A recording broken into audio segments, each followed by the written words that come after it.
In this video, we're taking a look at Muzz, Shadow, and Sphinx, one of the best trios in NA Central right now, and we're going to VOD review these two games to see how they won 2 out of the 4 matches in the eval finals. Quick little plug just before we get into that, I have a free coaching Discord server, and I'll leave the link to it down in the description.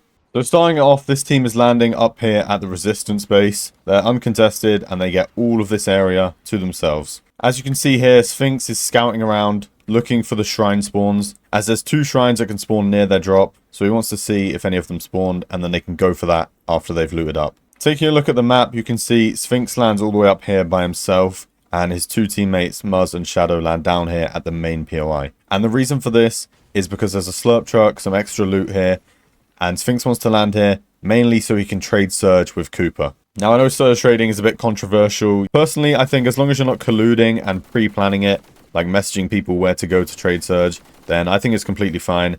And Fortnite even promotes it in some of their streams and stuff, so if it's not against the rules, then why wouldn't you do it to get that advantage over the rest of the lobby? You know, there's that saying, like, if you're not cheating, you're not trying. So Sphinx gets some early Surge for them over there onto Cooper's team. That gives them a bit of freedom to choose what rotates they want to do in the early game, as they're already ahead on Surge compared to the rest of the lobby. So from there, they rotate south towards the shrine that Sphinx spotted earlier. He's able to pick up a dash sprite. And this game, they only actually managed to find 1 dash sprite. So as you see here, Muzz is carrying the cape, and Shadow's also carrying the cape. The island spawns close to their drop, and because they went for the shrine around here, they're the first team towards the island. So of course, they're going to take the rift, get up on island. And if you saw my previous video, you would know why the island is so OP this season. Basically, there's so many mats you can refarm, barrels and stuff for your health, great positioning for Surge and for rotates. So the island is very OP this season. So they're just up here, they get the boss, get the loot, you know, Mythic DMR is good for Surge. Medallion isn't really that good. It can have some good plays, but it's not much to talk about with it. It's not that OP compared to the other Medallion on the map. So yeah, they just stay up on the island for quite a while, farming their Surge. And they don't have to be worried about taking damage because there is a lot of barrels up here. So you can just heal up with those. Don't have to worry about using your meds. Now, if we take a look at the map, you can see that all of the teams that were on this north side have to avoid the island. You see they're wrapping round, going around this edge, round here as well. This gives the team on the island a massive amount of space just around them where they can freely rotate. Say if zone pulled to the south, look how far they can go without running into any team. And that is just another thing that makes the island so good, is that you can basically direct the other teams and like push them to where you want them to rotate. If you just keep tagging them, they can't come towards you and they have to wrap round. So the 6th zone appears and it has pulled away from them. So they were able to chill up here for like 3 or 4 zones, just farm their Surge. They're 700 above, which is really good. In these high level lobbies, the main thing is Surge. That's all it is, right?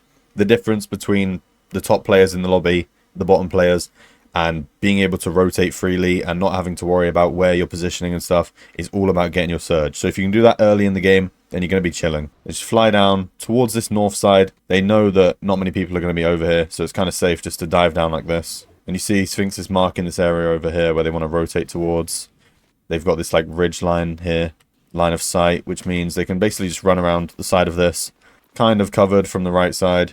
And basically the only way they can get shot is from the left or in front of them. So they're using this line of sight pretty well for this rotate. You see the 7th zone pulls, pretty good RNG here. They've pulled basically in the center of it.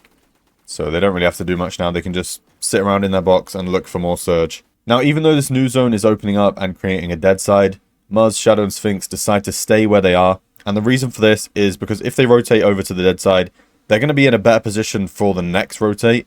But they're going to fall behind on Surge because they'll be too far away from the rest of the lobby. They won't be able to continue getting their tags. And their damage is just going to like dwindle away, and eventually they're going to go below Surge. So you need to stay around the rest of the lobby to be able to actually tag people and get your Storm Surge. So what I like here is just before the 8th zone pulls, Sphinx is getting the blob ready. He's telling his teammates to get towards him, get the dashes on them. They're not peeking, they're not looking for any Surge or anything right now. They're just fully focused on this next rotate. So he's scouting out of his cone right now, seeing if it's clear, whichever way zone is going to pull. Straight away, they go out as soon as zone pulled. They're not waiting around. They're making the rotate as soon as possible to get ahead of the other teams. Flies up here. Great position now. They've elevated from that cliff. They're now above it. And they're in a great position for the rest of this rotate. So that is one thing I'd recommend. If the zone is about to pull, let's say it's like 5 seconds before the new zone appears, then all you should do, tell your teammates, close all the walls, just chill in the box, Don't get hit, because if you take damage just before the new zone appears, it's going to slow down your rotate. It's going to mess up your timing. So just keep this in mind. It's like a good habit to have of just being ready for that next zone. Now, just like the previous zone, this new zone is about to appear. Sphinx is scouting out of his cone. All 3 players have their dashes ready, and he's just waiting for the new zone to appear so they can make that rotate straight away.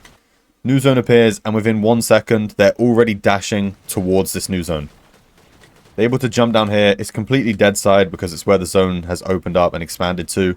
They're able to get down here first and claim the low ground, all because they were prepared for this zone, and they were ready to rotate straight away. Now from here, all they have to do is just wait here for this zone to expand more, and then once it gets to around here, they're just going to dash in and get an easy rotate once again. Now they want to play on the low ground, so they're going to spray the other team down here and pressure them, make them weak, ruin their mats, try and grief them and get them to change layers. You need to fight people on your layer and claim it for yourself. Once again, scouting out of his cone, able to dash to the front side as soon as the zone appears.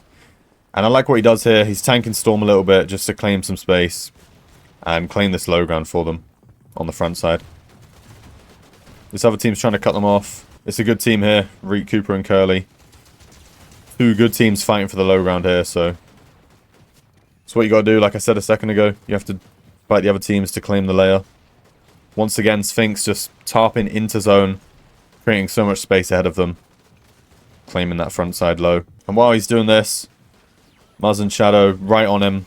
They're playing together well as a team. Once we get to these later zones, you need to stay together because it's very easy for other teams just to jump in on you. This is like the 3rd time in a row we've seen Sphinx do this. Just jump into Storm a little bit and claim the front side. And it clearly works, as they've been holding this low ground for a long time. Now we're getting down to the last few teams. They're going to start looking up to fight everyone else, trying to close out this win. Now it's just a 3v2 against Canada and Bolts. They should win that easily, as they do. Now jumping into game 2, their early game is very much the same, you know, just looting up the same POI, uncontested. Sphinx is over here trading Surge with Cooper. So once again, they go to the shrine, but this time they're able to find 3 dash sprites. So every single one of the players on their team has one, which is really good. And we'll take a look at this later on into the game. Now this game, a bunker actually spawns near them. So they're going to play around in Storm, wait for this, go inside, farm up the loot and the metal. And then from there, they can take this rift and wrap around the edge of the map. Now they do run into a fight over here. Canada's team is fighting someone. They try and make a lurk play. Nothing really comes from it, so they just decide to disengage. They take the geyser and fly away. And somehow, while they're flying, Shadow actually gets knocked in the sky, but they're so far away now, they're able to revive him quite easily. Now, they're just making this dead side rotate. If we take a look at the map, you can see they're so far away from all the other teams, and you probably think this is really bad. They're not going to be able to get any surge, but they have this freedom to make these rotates because of the early surge they got by trading with Cooper's team. This is like what we saw Peterbot do, like 2 seasons ago or something in one of the grand finals, where they would land flooded frogs, they'd key a team or 2 around this area, then they'd have the freedom, because they've got their early surge, they could just fully wrap around in Storm to the dead side and just be in a great position.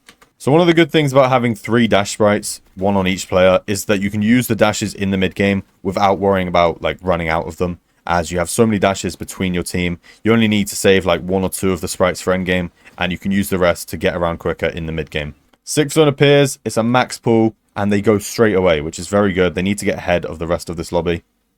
You see they're stuck on this congested side. If they go late, they're just going to get held, so they have to go early here. And like I said a second ago, they have so many dashes, so they're able just to use a couple of blobs here and make this rotate really quickly. So just like the last game, they pull 7th zone, so some good RNG. This might factor into why they won these games.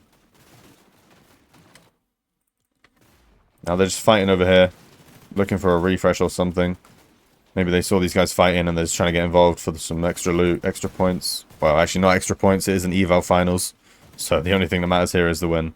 But yeah, they get some loot from that, cap out their mats. And now they're in center zone in a great position, ready to go into this end game. 8th zone pulls, straight away rotating again, back to their old builds. But this is something we've seen nearly every zone, is just they're ready to go straight away. And they're just ready to dash to the new zone.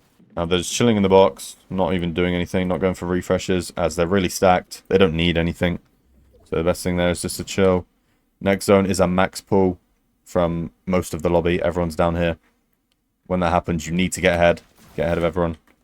And they also go towards the right, which is pretty smart, as the zone opened up this way earlier, so you don't expect most people to be on this side. So it's kind of like a dead side area. So they dash to the right a bit. And they're just on front side, ready, once again. Just like we've seen in the previous zone, and the previous game as well. Just like the previous game, Sphinx is dropping down into Storm, claiming that front side space, and then just healing back up with the white heals.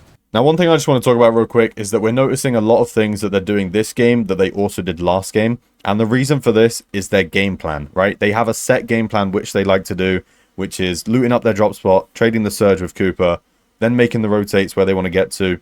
That's their like early and mid game plan. And then their end game plan stays the same as well. They fight for low ground every single time. They claim space with the white heals going into Storm, tanky on front side. And they're also always ready to rotate to the next zone as soon as they appear. So these are all things that they're doing every game, which is just their game plan that they follow. And this is why they're able to get the same success over and over again. It's because they have a successful game plan and they repeat it every game. And that's something you guys need to implement into your gameplay. Whether you make your own game plan to fit your playstyle, or you just copy one like this. Say if you landed at resistance base, you could do this exact game plan and copy it and try and copy their success. So as you see here, Iomzo jumps down on the front side in front of them. Flix's team trying to claim the low ground. Now Sphinx makes a really good play here, which I like. Watch what they do in a second. They come out the right side, and they just dash ahead. They just dash past Iomzo. They're able to claim sort of the front side here, and fight them for the low ground, without being stuck on backside. Just by making that one single dash around the side, through the storm. And this is just a unique play that I haven't really seen too much, which I like. Now, for some reason, Sphinx is stuck on the backside for a second as they were getting a refresh or like fighting someone. And because of that, they're going to make the same dash play that they made a second ago when they took the low ground back off of Clix's team. And they're just doing that again, dashing to the front side and blocking off Canada and Rapid. So they're able to claim this low ground once again, just dashing into the storm in front of them. Now, the exact same thing as last game. They're just looking up, spraying, making sure they're all healthy as well. See them popping the chug there. They want to be healthy, ready for this final fight in a second, as that is the most important, just to win the game. And just like the last game as well, it is a 2v3, so Sphinx's team should easily win this against Higgs and Clix. And just like that, another win. If you guys want me to VOD review your tournament and help you to improve, then you can book a private coaching session with me. It's the first link down in the description.